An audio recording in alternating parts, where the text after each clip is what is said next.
itu maksudnya ya. Mentornya harus punya ilmu, jadi mentinya tuh dari nol gitu. Karena memang dia mentransfer ilmu. Training dan mentoring itu mentransfer ilmu. Beda dengan coaching. Coaching itu coachingnya sudah punya ilmu. Dia hanya tugas coach itu melempangkan jalannya, meluruskan jalannya, memberi gambaran supaya dia lebih terbuka pikirannya, terbuka wawasannya. Pakarnya coach punya cara, karena tugas coach itu hanya membangun, hanya menggali potensinya, meluruskan jalannya lebih cepat gitu, membukakan begini jalannya gitu, jalan tolnya begini loh, diarahkan oleh coach gitu ya. Jadi coach sudah punya ilmu, bukan yang selama ini kan, Bu saya minta nasihat, saya nggak bisa punya ilmu. Enggak, karena coach tidak memberi ilmu. Dia hanya membantu coach mengeluarkan ilmu yang ada di coach gitu ya. Jadi yang sudah punya ilmu itu coach. Kalau mentoring itu mentinya belum punya ilmu, dia menuntut ilmu dari mentornya. Training itu trainee-nya belum punya ilmu, dia akan diberi ilmu oleh trainer. Jadi hadirnya tuh karena memang dia belum dapat ilmu gitu Bu Eri. Ya. Tepuk tangan untuk Bu Rahma, Bapak Ibu, luar biasa. Bu Rahma, pastikan lagi training, ada trainer, ada trainer.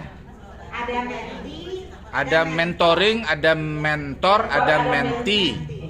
Coaching, ada coach dan coachee. Iya, facilitation itu saya peserta ya, apa ya? Fasilitator. Peserta apa ya sih ini? Oh gitu. Tapi kalau konsultan dan klien biasanya. Klien, gitu.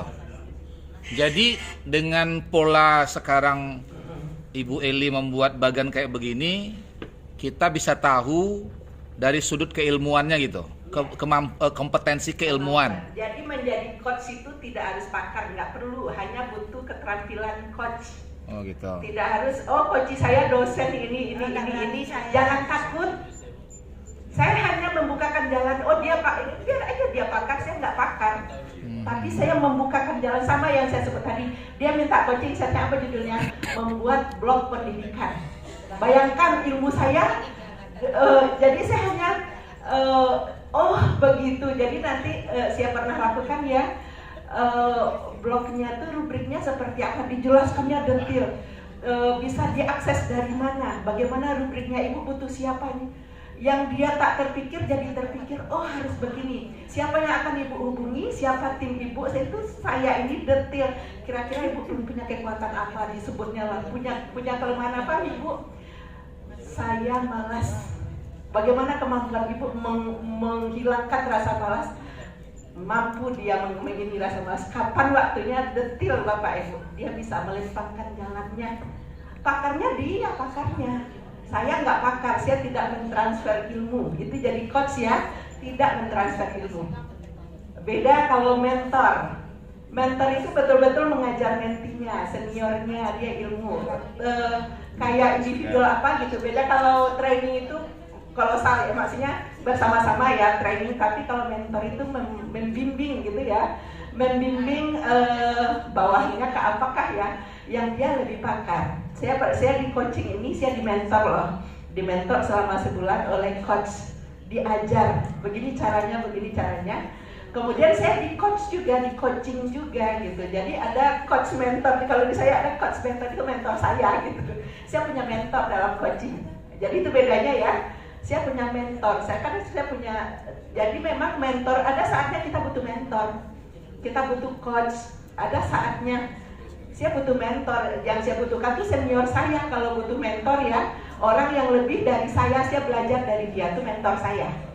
Tapi saya butuh coach ketika saya galau Pak, saya tidak tahu lagi jalan, saya sudah mungkin istilah saya sudah buntu, saya butuh di coaching, saya butuh install. Kadang saya butuh install diri saya, install ulang otak saya, hati saya galau, saya butuh coach, saya mesti di coaching, diluruskan lagi pikiran saya, bukakan jalan ke coach saya butuhkan, tolong saya di coaching gitu istilahnya.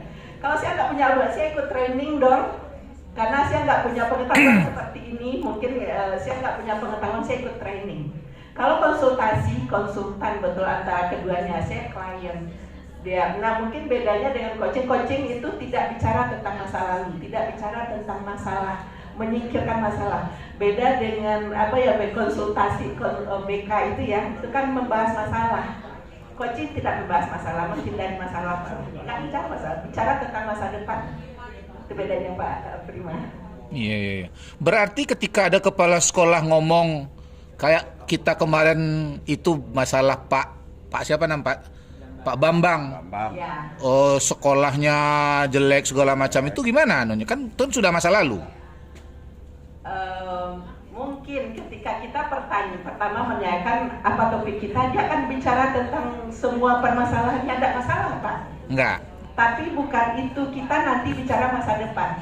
Tapi itu kan dasar kita menemukan tujuan. Tujuan kita dari apa? Jadi apa yang Bapak inginkan? Itu yang kita tanyakan dari ceritanya semua banyak. Bapak ingin apa? Iya. Gitu ya. Saya dari coaching belajar berbicara jangan negatif. Contoh ya, selalu berbicara positif. Contoh kalau saya mengajak maaf Eli, menanya guru-guru kalau anak-anak terlambat apa kalimat yang kita ucapkan? Mengapa kamu terlambat, nak? Kan begitu kan? Bagi kita itu negatif. Mengapa kamu terlambat? Jawabannya kan itu saja, terlambat banget ini. Bagaimana merubahnya dia menjadi positif, menjadi pertanyaan berbobot. Tuh, itu coaching Pak. Di sekolah bisa dilakukan oleh guru-guru. Jadi apa pertanyaan kita, Bu? Coba dirubah. Kira-kira apa yang membuat kamu tidak terlambat? Itu menggali enggak? Kira-kira. Kira-kira maaf kalau kata kira-kira.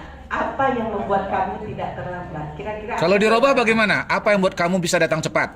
Bisa. Oh, saya bangun lebih cepat. Bagaimana cara bangun lebih cepat? Nah, saya minta bangunkan sama bunda. Bagaimana cara kejar terus? Oh. Saya harus ini, masya Allah nak. Apa yang bisa ibu bantu? Mungkin kata guru. Ya. Apa bisa ibu bantu? Mana lebih positif Pak? Kenapa kamu terlambat? Ban saya bocor. Itu kan setiap hari itu aja pertanyaannya. Iya. Robah menjadi positif kalimatnya. Iya. Apa yang membuat kamu tidak terlambat? Saya harus tidur lebih cepat. Bagaimana cara kamu bisa tidur lebih cepat? Oh, saya matikan handphone. Jangan, Bapak Ibu bayangkan kita keluar mana saya tidur jangan cepat jangan masuk ke hati anak. Iya. Bayangkan ketika dia menyebutkan sendiri, saya harus ini, itu dalam maknanya. Wah, luar biasa. Dalam maknanya gitu ya, ketika anak sendiri menyebutkan, itu yang disiplin positif, yang kita salah-salah, memang kita udah keluar-keluar ngomong ke anak-anak, tuh, gitu ya maaf bahasanya, berkeluar-keluar, masuk ke hati anak, masuk sini keluar mana ya, karena bukan dia, kita tidak membangun intrinsiknya, tidak membangun kesadaran dirinya karena kita berbicaranya negatif. Ya, kenapa tidak kita rangsang dia melakukan apa yang seharusnya? Minta dia pendapat apalagi apa yang ibu bisa bantu? Bayangkan itu juga ke sekolah ya, ke kepala sekolah. Biarkan mereka pakar, mindset kita mereka pakar loh, mereka bisa. Hanya saja kita yang suka menasihati. Maaf Pak, saya termasuk di sekolah, saya orang paling susah menasihati kepala sekolah. Itu berat bagi saya. Tapi ketika saya coaching dengan satu pertanyaan, bagian mana yang bisa diperbaiki dari diri ibu? Nangis dia Pak. Saya judes, saya jutek, saya ini, saya. Itu betul yang saya tidak bisa mengatakan tentang dirinya. Tidak bisa saya menyampaikan, guru dan dulu, ibu jutek ya, ini nggak bisa saya Pak. Tapi dia sampai mana menyebutkan saya begini, saya ini, itu yang kapan bisa diperbaiki. Dia bisa memperbaiki dirinya sendiri. Gitu Bu Eli. Terima kasih. Terima kasih banyak Bu Rahma. Luar biasa Pak. Iya, luar biasa. Ya, tambahan ilmu untuk kita semua ada pagi ini. Memang oleh beliau itu pas benaran loh Pak. Kalau kita kan coaching-coachingan baru gitu ya.